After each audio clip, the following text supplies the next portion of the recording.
पाकिस्तान को आगे कैसे बढ़ना चाहिए। एक ज़माना था हम बात करते थे कि पाकिस्तान डिफ़ॉल्ट से बचे, तो उसे कैसे बचना चाहिए। डिफ़ॉल्ट से बचा पाकिस्तान, इस्तेहकाम की सूरत में इस वक्त हमें सिचुएशन नज़र आ रही है, स्टेबिलिटी है, मगर यहाँ से ग्रोथ की तरफ हम जा सकते हैं, नहीं जा सकते। अगर जाना है तो रिवायती अंदाज में जा सकते हैं जिसमें बूम बस साइकिल में चले जाते हैं, या कोई और तरीका है, उस सब पर अब बात कर रहे हैं, गुफ्तगू का सिलसिला जारी रखते हैं। तो साहब, ये एक मेजर इशू है पैरेलल इकोनॉमी का, जो ऑन पेपर एग्जिस्ट ही नहीं करती है, उसकी तरफ जाने का, क्योंकि बार बार जो एग्जिस्टिंग टैक्स पेयर है वो शोर मचा रहा है कि जी हम पर बहुत ज़्यादा बर्डन डाला जा रहा है। अभी भी अगर देखा जाए तो FBR ने एक टर्म्स में टारगेट मीट किया है जो कि टैक्स टू GDP के टर्म्स में है, क्योंकि ना इकोनॉमी की ग्रोथ के नंबर्स वो हैं, ना ही इन्फ्लेशन टारगेट के मुताबिक है, और ज़ाहिर रुपया भी नहीं गिरा डॉलर के मुकाबले में, मगर एब्सोल्यूट नंबर्स में कहीं ना कहीं शॉर्टफॉल है।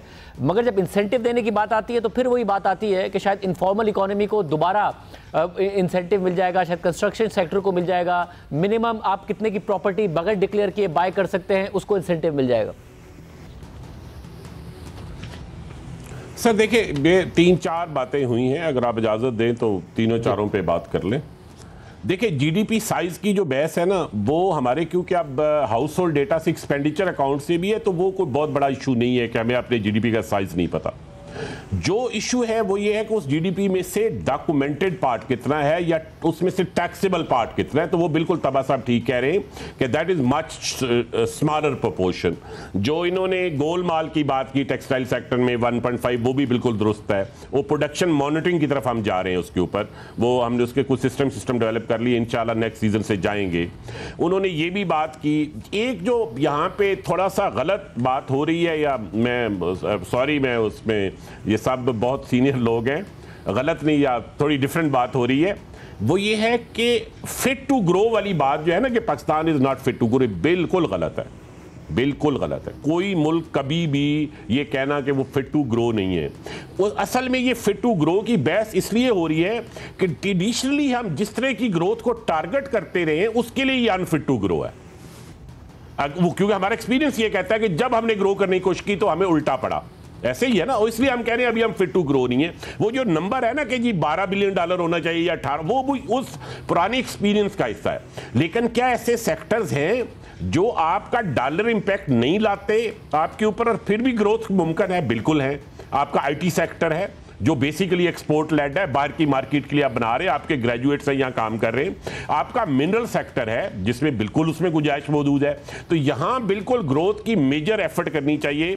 आपका गारमेंट्स का सेक्टर है, these are young women in पढ़ी लिखी young women in Punjab, in Sindh, in KP, जो अपने गाँव में कैप्टिव लेबर है, दे कैन नॉट मूव। तो उनका छोटा भाई ड्राइवर है, उसने मैट्रिक नहीं किया हुआ, वो शहर में जाके नौकरी करे। ये BA पास लड़की हैं जो वहां बैठी हुई हैं, FA पास लड़की हैं, इनके पास जॉब को नहीं। So we need to move this garment industry close to their homes. के लिए इन्वेस्टमेंट, बिल्कुल उसके लिए गवर्नमेंट को इंसेंटिव भी देने चाहिए, वो भी देने चाहिए। लेकिन अगर हमने फिर वो इंसेंटिव, हमने कहा बस वो स्पिनिंग फार्म लगाया हुआ है तो स्पिनिंग के ऊपर इंसेंटिव देने हैं, तो फिर ये मामला उधर ही होगा। सो अगर तो हम पुराने वाली ग्रोथ टारगेट करेंगे तो बिल्कुल ये बहस मौजूद है कि अभी हम फिट हैं या नहीं है। लेकिन अगर हमने इसको पैराडाइम शिफ्ट करना है तो बिल्कुल हम फिट टू ग्रो हैं। ये जो टैक्सेस वाली बात की ना सर तबा साहब ने, एवेजन वाली, बिल्कुल ठीक बात है, बहुत एवेजन है, हम उसमें we are struggling with that, इसमें कोई शक नहीं है।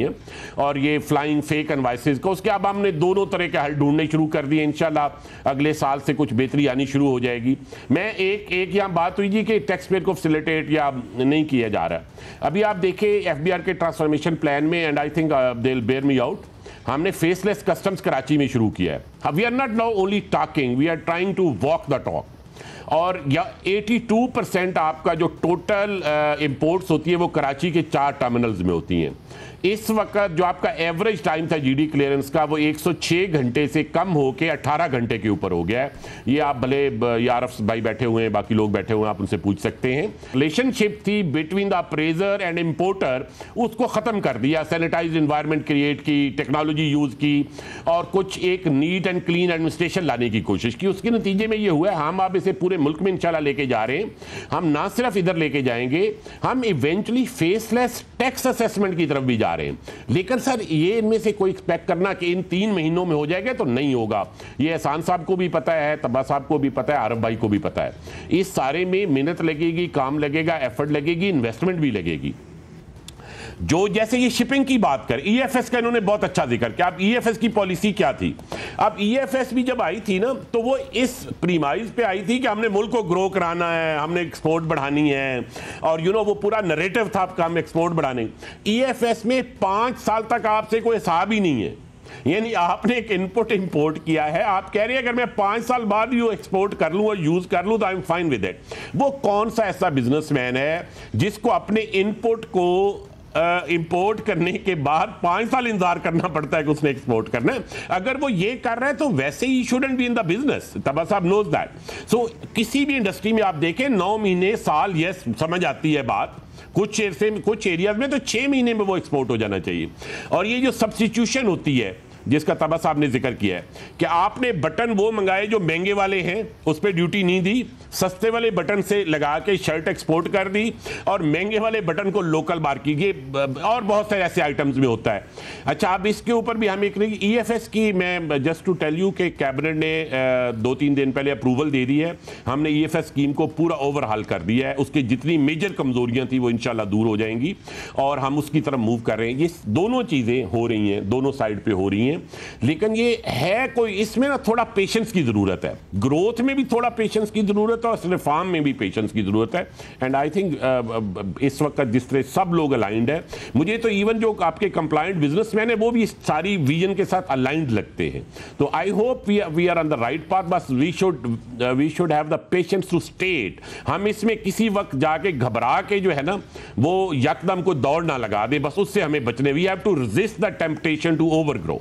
लगेगा साहब जाहिर है, मगर इस सारे में जब बात हो रही है आगे बढ़ने की, तो पाकिस्तान में हमने देखा है कि ये अज्यूम किया जाता है कि जो प्रॉपर्टी सेक्टर है वो हमें ग्रोथ की तरफ लेके जाएगा। उस पर दूसरी डिबेट ये है कि जो प्रॉपर्टी है वो सेक्टर, वो कॉन्सिक्वेंस हो सकता है ग्रोथ का, ना कि वो ग्रोथ को लीड कर सकता है।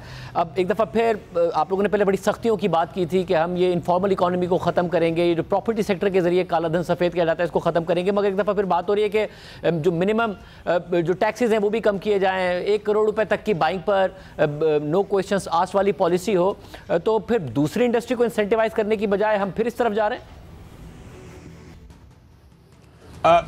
मैं सब 2 बातें देखें, थोड़ा सा हमें ना इसमें एक इक्विलिब्रियम की जरूरत है। पहली बात यह है कि इस वक्त जो गवर्नमेंट की टास्क फोर्स बनी है वो प्रॉपर्टी सेक्टर के लिए नहीं बनी, कंस्ट्रक्शन सेक्टर के लिए बनी है कि कंस्ट्रक्शन को कैसे आगे लेके जाना है। आपके यहाँ रफली इस वक्त, अगर मैं गलत नहीं कह रहा, तो आपके कोई 1 करोड़ 20 लाख का हाउसिंग शॉर्टेज है, ठीक है?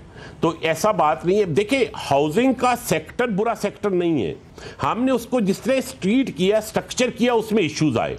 से फॉर एग्जांपल आपने ह्यूज एंट्री बैरियर्स क्रिएट किए, आपने एक लाइसेंस राज है, इससे एनओसी लो, इससे लो, इससे लो, लैंड एग्रीगेशन। अब एंट्री बैरियर जिस सेक्टर में भी आप हाई करते हैं उसमें कंपटीशन कम हो जाता है और जो उसके पे ऑफ्स हैं वो हाई हो जाते हैं। सो जो काम करने की जरूरत है वो ये नहीं है। अच्छा, प्रॉपर्टी में जो हमने एक ज्यादती की, और ये सच्ची बात है, और इसीलिए की क्योंकि वो सारी इन्वेस्टमेंट वहां जा रही थी, ट्रांजैक्शन टैक्सेस हाई किए। ट्रांजैक्शन टैक्सेस हाई करना दुरुस्त नहीं है, लेकिन कैपिटल गेन टैक्स को वही होना चाहिए जो बाकी सेक्टर में है। सो इनकम के सोर्स की बजाय कि वो सोर्स कहां से आ रहा है, आपकी इनकम उसी तरह टैक्स होनी चाहिए। लेकिन ट्रांजैक्शन टैक्सेस तो आप किसी जगह भी लगाएंगे तो वो एक्टिविटी को कम करेगा। मेरा अपना ये ख्याल है कि जो गवर्नमेंट की टास्क फोर्स बनी हुई, और आज में आरफ भाई उसी मीटिंग में थे, वहां ये दोनों बातें हुई। ये भी हुआ कि जो ओवर सप्रेस हुआ है कंस्ट्रक्शन का सेक्टर वो नहीं होना चाहिए, और ये भी हुआ कि उसको भी जो अपने प्रोहिबिटिव ट्रांजैक्शन टैक्सेस लगाए वो नहीं होने चाहिए। और मेरा ख्याल इस पे जनरल एक इत्तेफाक होगा। अब 9 से 13% ट्रांसफर टैक्सेस तो नहीं होने चाहिए ना किसी चीज पे। मैं किसी से कुर्सी खरीदता हूं, फर्नीचर खरीदता हूं, तो मैं 13% उसके ऊपर ट्रांसफर के टैक्सेस नहीं देता। मैं सेल्स टैक्स दे सकता हूं, मैं उसके ऊपर इनकम टैक्स दे सकता हूं, लेकिन ये ट्रांसफर टैक्स तो होल्डिंग की नेचर में है, तो ये नहीं होने चाहिए। तो उसे यकीनन कम किया जाएगा। लेकिन इसका ये मतलब नहीं है कि वो जो एक पुराना था कि जी आप, जैसे अभी आपको पता है एक 15% का आपका कैपिटल गेन टैक्स है, इंडिया में 20% है। पहले आपको पता है वो स्लैब्स होती थी कि कुछ सालों के बाद वो कैपिटल गेन टैक्स होता ही नहीं था। तो बिल्कुल इस पे इत्तेफाक है कि जो पिछले बजट में हम कैपिटल गेन टैक्स लगाया वो लगा रहेगा। तो ऐसी बात नहीं है कि वो खत्म हो जाएगा। एक ना वो नरेटिव जरूर बनाया जा रहा है कि जी शायद रियल एस्टेट के जरिए ग्रोथ की कोशिश की जा रही है। रियल एस्टेट के जरिए नहीं, कंस्ट्रक्शन सेक्टर को जरूर इनकरेज करेंगे, लेकिन उस हद तक जितना उनके ऊपर एक्सेसिव प्रोहिबिशंस है। मगर एक तो आपने बात की ट्रांजैक्शन टैक्सेस के हवाले से, फिर एक जो बात आ रही थी कि 1 करोड़ या 5 करोड़ तक की अगर आप प्रॉपर्टी खरीदते हैं तो क्वेश्चन ना पूछा जाए। उसमें एक मसला यार है, जब ये जुमला कहा जाता है शाहजाद, ये बात नहीं हुई, ये किसी फोरम पे अप्रूव नहीं हुई और ये नहीं होगा नहीं, ये अभी तक किसी फोरम पे इस बात की अप्रूवल नहीं है कि नो क्वेश्चन आस्क्ड, ऐसी कोई, ये तो एमनेस्टी वाली बात है ना। Exactly. कोई फोरम अप्रूव भी नहीं कर सकता, आपको पता है इस बात को। मतलब अगर जब कहा जाता है कि 1 करोड़ से 1.25 करोड़ घरों की शॉर्टेज है, ये उस सूरत में तो समझ में आता है कि बहुत सारे लोग घर खरीदने को तैयार हैं मगर घर नहीं है। इस वक्त तो सूरत हाल कराची में अगर आप देख लें तो बिल्डर्स आपको नजर आते हैं जिनकी बिल्डिंग्स बन रही हैं मगर खरीदार नहीं है। लोगों की डिस्पोजेबल इनकम खत्म होकर रह गई है, महंगाई की वजह से, अनएम्प्लॉयमेंट की वजह से। उसकी वजह यह है कि इन घरों को इतना महंगा नहीं बनना चाहिए था। हमने क्योंकि वो प्रोहिबिशन की एक वो दीवारें क्रिएट की, तो वो घर जिनकी ये कीमत नहीं होनी चाहिए थी वो कीमत है मार्केट में। सो इफेक्टिव डिमांड 1 करोड़ 20 की नहीं है, जरूरत 1 करोड़ 20 की है। वो जब आप उन बैरियर्स को कम करेंगे तो आपकी प्राइसेस मुनासिब होंगी, तो फिर इफेक्टिव डिमांड बढ़ेगी, एक्चुअली सेक्टर का फायदा होगा। लेकिन मैं इसका एक्सपर्ट नहीं हूं कंस्ट्रक्शन सेक्टर कि जब आप फैसले करें तो प्रॉपर स्टडी करके उसलिए बड़ा लाजमी कि जो खरीदने वाले हैं उनको इंसेंटिवाइज किया जाए किसी तरीके से कि उनके लिए आसानियां हो, उनकी इनकम के लिए आसानियां हो खरीदारी के लिए। मेरा ये ख्याल है कि अगले बजट में या उससे पहले इस पे सीरियस काम हो रहा है कि जो आपके लो कास्ट हाउसिंग है उसमें गवर्नमेंट कैसे फैसिलिटेट कर सकती है। हम उसके रेट्स नहीं कम करेंगे, मे बी गवर्नमेंट उसमें से कुछ कास्ट को पिक कर ले, जैसे पहले भी करते हैं। आप फाइनेंसिंग बेहतर करते हैं, फिर आपके फोरक्लोजर लॉज हैं, उसके ऊपर काफ़ी सारा काम हुआ हुआ ऑलरेडी, उनको लाने की ज़रूरत है ताकि आपका जो मॉर्गेज फाइनेंस है वो आए, वो सारी चीज़ें हैं। सो वो रास्ता इस तरफ जाने का वो रास्ता नहीं है जिस पर हम कई दफ़ा जाते रहे हैं पहले। तो मेरा अपना ये ख्याल है कि इस दफा उस तरह का मुझे नहीं नजर आ रहा कि होगा। ये एक बैलेंस्ड अप्रोच होगी इसके बारे में। आरब भाई भी यहाँ बैठे हुए हैं, आप उनसे भी पूछ रहे हैं, knows much better about the sector. लेकिन एमनेस्टी कोई नहीं है इसमें, बिल्कुल हमें क्लैरिटी है, कोई एमनेस्टी नहीं है। ये बड़ी अहम बात है क्योंकि ज़ाहिर इस हवाले से बहुत ज़्यादा बात हो रही थी। आरिफ साहब, आपका एक ओपिनियन है कि जो प्लॉट की परचेज है वो अगर कन्वर्ट नहीं होता बिल्डिंग में तो फिर बेशक टैक्सेशन हो। एज ऑफ नाउ जो डिबेट हो रही है जी, आपका कमेंट। ये आपने तो टास्क फोर्स के सारे सब्जेक्ट जो है वो छेड़ दिए और मैं बड़ा बेइत्मीनान हो रहा था कि मुझे जल्दी से मौका दें कि इसी के साथ सीक्वेंस में ये बात हो जाए। देखिए, जो लंगड़ियाल साहब ने बात की है ना, वो बहुत ज़्यादा इम्पोर्टेंट बात की है और प्रिंसिपल की बात की कि आम लोग जो है वो purchase and sale of plots and construction को रियल इस्टेट कहते हैं और रियल इस्टेट करके उसको बदनाम करते हैं। जो बात हो रही है, जैसे उन्होंने कहा कि ये टास्क फोर्स जो है वो प्लॉट परचेज सेल के बारे में नहीं है, ये कंस्ट्रक्शन को किस तरीके से जो है वो प्रमोट किया जाए, फैसिलिटेट किया जाए, इसकी बात हो रही। अब ये तो सब एग्री करते हैं ना कि कंस्ट्रक्शन में जो है सेकंड लार्जेस्ट एम्प्लॉयर है, इसके ऊपर जो टैक्सेस है ना कंस्ट्रक्शन पे 115% of the original value of the plot जो है वो 115% टैक्स है। इंडस्ट्री से ज़्यादा कंस्ट्रक्शन पे टैक्स है।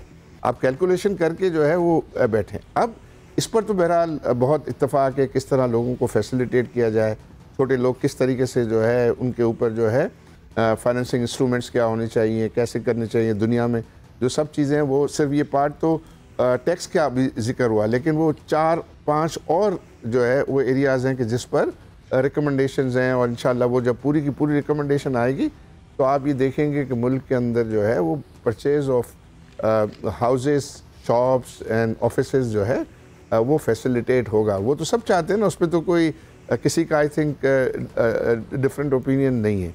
ये जो प्रपोज़ल है कि आप 50 मिलियन रुपीस तक जो है वो इसका जो है वेल्थ रिकन्सिलिएशन ना मांगे। इस वक्त प्रॉब्लम ये है, शाहज़ेब साहब आपको तो पता है स्टॉक एक्सचेंज में पहले केश का बहुत दौरा था। 2011-12 के अंदर जो है वो एक गवर्नमेंट की पॉलिसी आई कि जो शख्स भी 2 शेयर्स ख़रीदेगा विद अनरिकन्सिलिएटेड वेल्थ के साथ और 2 साल उसको होल्ड करेगा, उससे जो है वो वेल्थ रिकन्सिलिएशन भी पूछा जाएगा। आज आप बता दीजिए कि एक ट्रांजैक्शन भी जो है वो केस से होता हो तो मैं ये काम छोड़ दूँगा। वो 100% वो जो एक्सपीरियंस है वो बहुत ज़्यादा कामयाब है।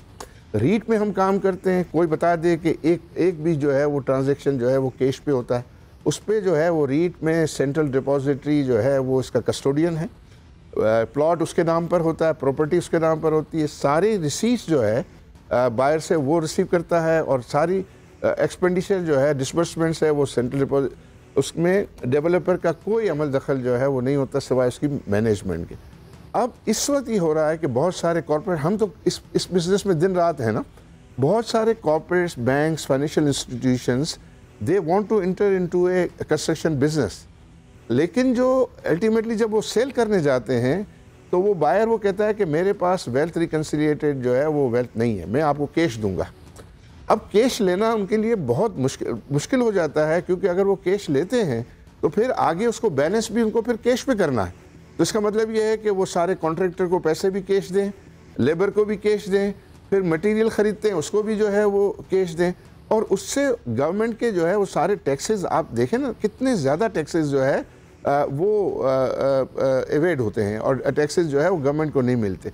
तो ये कोई वो एमनेस्टी नहीं है। एमनेस्टी जो नया घर कितने लोग लेते हैं, ज़रा आप एक लिस्ट तो बना लेना, तो नया घर जो लेगा उसके लिए ये जो है फैसिलिटी की बात हो रही है। तमाम प्लॉट ख़रीदने वाले के लिए जो है वो बात नहीं हो रही। कोई ऑफिस ख़रीद रहा है, कोई दुकान ख़रीद रहा है, उसके लिए ये बात हो रही है कि आप वन टाइम जो है, और उसके ऊपर रिस्ट्रिक्शन, वो दोबारा बेच तो नहीं सकेगा, वो तो जो है उसको लेगा, रखेगा, रहेगा।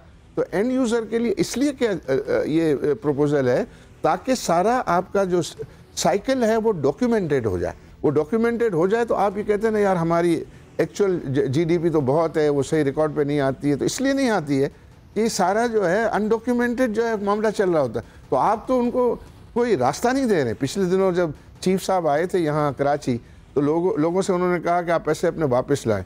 उन्होंने कहा सर हमारी गलती हो गई है, हम पैसे बाहर तो ले गए हैं, लेकिन अब वापस आने का रास्ता तो हमें दें।